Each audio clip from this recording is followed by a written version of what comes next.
আমার এই 80 নম্বর ওয়ার্ড কলকাতা বন্দর বিধানসভা কেন্দ্রের বিধানসভাতে পড়ে। শুধু 25 থেকে যে 45-50 আছে সে নারী সম্মান, তারা হচ্ছে 2000 নারী সম্মান আছে তাদেরকে। আর যারা 60 থেকে 80 আছে তাদেরকে সিনিয়র সিটিজেনের উপরে আমরা বৃদ্ধা সম্মান যেটা আছে, নারীর সাথে সাথে আমাদের সিনিয়র সিটিজেন সম্মান আছে, তা সেটাও ধরে নাও 1000 খানিক হয়ে যাবে। তো এটা হচ্ছে 2000-3000 তো এখানেই আছে। প্লাস আমার ওয়ার্ডে মানে যারা খুব যে দরিদ্র মানুষ আছে যারা যে কম্বল নেওয়ার জন্যে, বেসিক্যালি এখানে 10-12 হাজার লোকের সমাগম। আপনারা তো দেখেছেন কি পরিস্থিতি আছে এখানে, আর আপনাদেরকে বলতে হবে না কি এত মানুষের ঢল দেখে তো বুঝতে পেরেছে যে একটা ওয়ার্ডে এটা অন্য কোনো মানে কোনো ওয়ার্ড থেকে লোক আসেনি, শুধু আসেনি। আমাদের পার্টি অল ইন্ডিয়া তৃণমূল কংগ্রেসের প্রতিষ্ঠা দিবস আমরা পালন করি, তার সাথে সাথে কলকাতার মহানাগরিক তার জন্মদিনও পালন করি। এই উৎসাহ তার সাথে সাথে আমরা এত ইউজ সোশ্যাল কাজগুলো করি যাতে কি মানুষ এই শীতকালের মধ্যে এত ঠান্ডা লাগছে, মানে আমরা বেসিক্যালি আমরা চেয়েছি 10,000 অন্তত আমার এলাকার যে জনগণ আছে তাদেরকে আমরা কম্বল এখান থেকে দিতে পারি, সেটা আমরা সক্ষম হয়েছি। আর চলছে এখনও কম্বলের যে ডিস্ট্রিবিউশন একদম কন্টিনিউয়াস চলছে।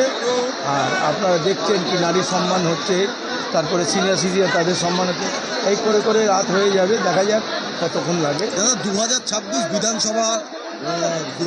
বিধানসভা ভোট পাখির চোখ, সেখানে দাঁড়িয়ে আজকে কি ববি হাকিমের ভোটের প্রচার এই মঞ্চ থেকেই শুরু হলো? এটা তো প্রত্যেক বছরই হয়, এটা তো মানে 26 হলো তার মানে কি প্রচার না, এটা প্রত্যেক বছরই হয়। এটা প্রত্যেক বছরই হয়, মানে এইখানে ববি হাকিমে প্রচার করার কোনো জায়গা নেই। উনি নমিনেশন করবেন বিধানসভা হলো, উনি কোনোদিন প্রচার করেনেন না, এসে গেলেন কারোর সঙ্গে দেখা হয়ে গেল, কেন প্রচার করবেন? এত কাজ করেছেন, মানুষ ওনাকে ডাইরেক্ট চেনে, সব মহিলারা চেনে, পুরুষরা চেনে, সকালেই চেনে, তাহলে আর ঘুরে প্রচার করার কী দরকার? সে তো প্রচার করেনি না, বাস নমিনেশন করলেন, আমরা সবাই মিলে খেটে আর এইখান থেকে আমরা যেটাই, এটাই তো আমাদের কাজ। বিরোধীদের কখনো কিছু ভাবনি রাজনীতি, এখন এসআইআর নিয়ে কি বলবেন? দেখুন একটা কথা বলি, ওদের কাছে কিছু নেই, শুধু মিডিয়া আছে, আপনার ন্যাশনাল চ্যানেলগুলো আছে, আর এদের থেথোলজিটা আছে। যারা যত এরা বলবে তত এখান বাংলার মানুষ কিন্তু সচেতন হবে। আপনারা কি বলুন তো, এই যে হিন্দি যারা আসছে এখানে, হিন্দি পড়ছে যারা দিল্লি থেকে আসছে, তারা বলুন তো বাংলার কি কৃষ্টি সংস্কৃতি ঐতিহ্য কি জানে? যারা রবীন্দ্রনাথ সান্যাল বলছে,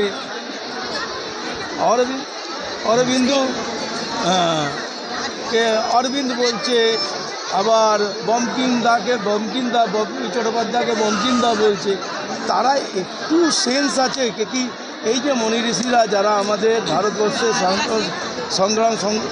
সংগ্রামীর মধ্যে ছিল, তারা মানে এই যুদ্ধের আজাদের এই মানে আমার স্বাধীন ভারত করার জন্য তারা আন্দোলনের মধ্যে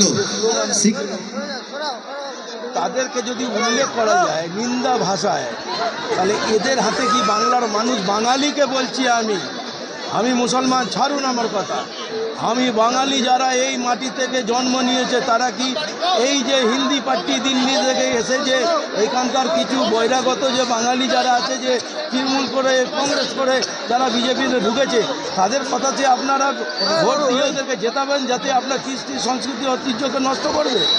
কখনো করবেন না। আপনারা বুঝে নেন, এরা হচ্ছে বাংলাকে একবারে জলে ডুবিয়ে দেওয়ার চেষ্টা করবে, যাতে আপনারা এদের এই কোনো কথাতে আপনারা ট্র্যাপে পা দেবেন না।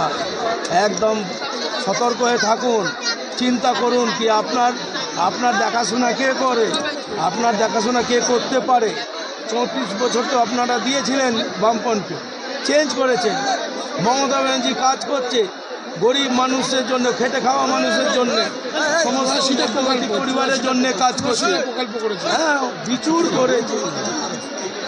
আর এত প্রকল্প করেছে যেখানে মানুষ লাভ পাচ্ছে, সেই মহিলা হোক কি পুরুষ হোক কি বাচ্চা হোক স্টুডেন্ট হোক, সবাই লাভ পাচ্ছে। এই লাভ যদি পেয়ে থাকে, সেই মহিলা যদি লাভ দিয়ে থাকে এখানকার মানুষকে, তারা মানুষ কি আঘাত করবে বা অবিশ্বাস করবে? না, মানুষ সবসময় ওই মহিলাকেই সাপোর্ট করবে, যে মহিলা এখানে এত প্রকল্প নিয়ে এসে মানুষের সুবিধা করে দিয়েছে। সেই ওরা বলছে কি আমরা সোনার বাংলা যখন ছিল তখন এখানে এরা ছিল না, এদের জন্ম হয়নি। সোনার বাংলা আগেই থেকে ছিল। আজকেও মমতা বন্দ্যোপাধ্যায় সোনার বাংলার মতন করে রেখেছে। এরা দুর্বল করার জন্যে, বাংলাকে নষ্ট করার জন্যে, বাংলাকে ভাগ করার জন্যে এরা ষড়যন্ত্র করে এটাকে বদনামি কুৎসা করে বদনামি করা। কিন্তু এইখানকার জনগণের খুব বিশ্বাসী, তারা মমতা বন্দ্যোপাধ্যায়ের সঙ্গে থাকবে। আর নিশ্চয়ই মমতা বন্দ্যোপাধ্যায়কে তারা 2026-এ আবার মুখ্যমন্ত্রী নির্বাচিত করবে। মমতা বন্দ্যোপাধ্যায় যদি কাজ না করে থাকেন তাহলে 3বারের মুখ্যমন্ত্রী হলেন কী করে? এখনও বলি আপনাকে, এদের কাছে পায়ে মাটি নেই, এদের মাটি শক্ত নেই, এরা হিলে গেছে। এরা জানে কি আমরা 77 থেকে 35-এ চলে আসবো, ওরা ভালো করে জানে। কিন্তু ওই দিল্লি থেকে এসে বলছে কি আপনি বার 200 পার, এখন বলছে বলছে 2/3 মেজরিটি নিয়ে আসবো, করবো হ্যান করবো। আগেবারও বলেছিল, এবারও বলে গেছে। এদের কথাতে কান দেবেন না। এরা ভাষণ দেয়, রাশন দেয় না। রাশন যারা দেয় এখানকার মানুষ সচেতন আছে, বাংলার মানুষ ঠিক বুঝে সুঝে মমতা ব্যানার্জিকেই আবার মুখ্যমন্ত্রী করবে।